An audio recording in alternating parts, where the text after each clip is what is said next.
നാളെയാ 7ാം മാസത്തിലെ ചടങ്ങ്. ആ മുടിഞ്ഞവൻ അങ്ങോട്ട് കേറി വരുമെന്നാ എന്റെ പേടി. അങ്ങനെ പേടിച്ചോണ്ടിരുന്നാൽ എങ്ങനെയാ ശരിയാവുന്നേ? നാളെ ഏതായാലും നിങ്ങൾ അങ്ങോട്ട് പോകുന്നില്ലേ? അവിടെ ചെന്ന് നോക്കി നിൽക്കണം. പ്രതാപം വരുവാണെങ്കിൽ അവനെ തല്ലി ഓടിക്കാനായിട്ട്. അവൻ ഗേറ്റിലരികെ എത്തുമ്പോഴേ വിളിച്ചു പോകും, വിശ്വനാഥനെ കൊന്നോ ഞാനാണേന്ന്. എന്നിട്ട് എന്നെ ചൂണ്ടിയിട്ട് കൊല്ലിച്ചത് അവനാണെന്നൊക്കെ പറഞ്ഞിട്ട്. പറയുന്ന സത്യമല്ലേ? ഇപ്പോ ആരെ വിളിച്ചാലാ അവനൊന്ന് കൊട്ടേഷൻ കൊടുക്കാൻ പറ്റുന്നു? ഓ, നിങ്ങൾ ഈ കൊട്ടേഷൻ വിട്ടില്ലേ? ഒരിക്കൽ കൊട്ടേഷൻ കൊടുത്തതിന്റെ ഫലം അനുഭവിച്ചോണ്ടിരിക്കുവാ. ഓ, എല്ലാവരും തീ തിന്നുവാ. എനിക്ക് എന്റെ കുഞ്ഞിന്റെ കാര്യം മാത്രമേ ഉള്ളൂ. അവളുടെ കല്യാണം നടന്നു കഴിഞ്ഞാ നിങ്ങൾ കൊട്ടേഷൻ കൊടുക്കുകയോ പിന്നെ എന്താന്ന് വെച്ചാ ചെയ്തോ.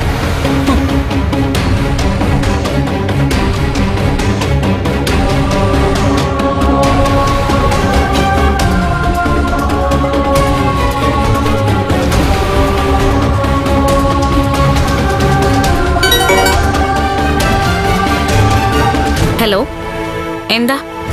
നാളെയാണ് 7ാം മാസത്തിലെ ചടങ്ങ്. അത് മാറ്റിവെക്കാൻ പറയണോ? മോള് പറഞ്ഞാലും അത് മാറ്റിവെക്കാൻ പറ്റത്തില്ലല്ലോ. പിന്നെ എന്തിനാ ഇപ്പൊ ഇങ്ങോട്ടേക്ക് വിളിച്ചത്? എന്റെ മോളെ, അവന്റെ അസുഖം കുറഞ്ഞെന്നൊക്കെ പറയുന്നുണ്ടെങ്കിലും എന്നെ കണ്ടു കഴിയുമ്പോ അവൻ വയലന്റ് ആവും. വയലന്റ് ആവുന്നല്ലേ ഉള്ളൂ, കൊല്ലുന്നില്ലല്ലോ. എന്റെ മോളെ, അവന്റെ അമ്മ അടുത്ത് നിൽക്കുന്നോണ്ടാ, അല്ലെങ്കിൽ അവൻ എന്റെ കഴുത്ത് ഞെരിച്ചു കൊല്ലും. അങ്ങനെ കൊന്നാലും എനിക്കൊരു സിമ്പതിയുമില്ല നിങ്ങളോട്. നിങ്ങള് ഒരൊറ്റൊരാളാ ഇപ്പൊ ഈ വിഷമങ്ങൾക്കൊക്കെ കാരണം. അത് കാരണമാ ഞാനും എന്റെ മുത്തശ്ശിയൊക്കെ കിടന്ന് തീ തിന്നുന്നത്. നിങ്ങൾ തീ തിന്നുമ്പോ ഞാനത് മൊത്തത്തിൽ വിഴുങ്ങിക്കൊണ്ടിരിക്കുക. നാളെ ചടങ്ങ് നടക്കുന്ന ദിവസം അവനെങ്ങാനും അങ്ങോട്ട് കേറി വരുവോ? ചടങ്ങിന് മുത്തശ്ശി വരുന്നില്ലല്ലോ, അതുകൊണ്ട് അച്ഛന്റെ കാര്യങ്ങളൊക്കെ മുത്തശ്ശി നോക്കിക്കോളും. നോക്കാൻ പറയണേ മോളെ. ഞാനത് മോളുടെ മുത്തശ്ശിയെ വിളിച്ച് പറഞ്ഞിട്ടുണ്ട്.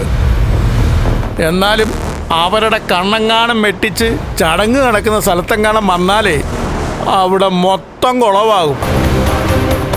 ആ കുളത്തിൽ കണ്ണൻ എന്നെ ചവിട്ടി താഴ്ത്തുകയും ചെയ്യും. അങ്ങനെ ചവിട്ടി താഴ്ത്തുകയാണെങ്കിലേ അനുഭവിച്ചോണം.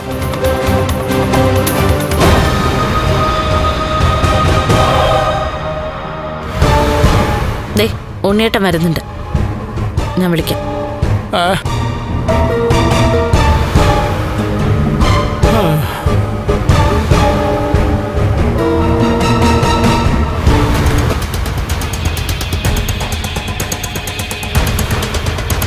ആരാ വിളിച്ചേ? അത്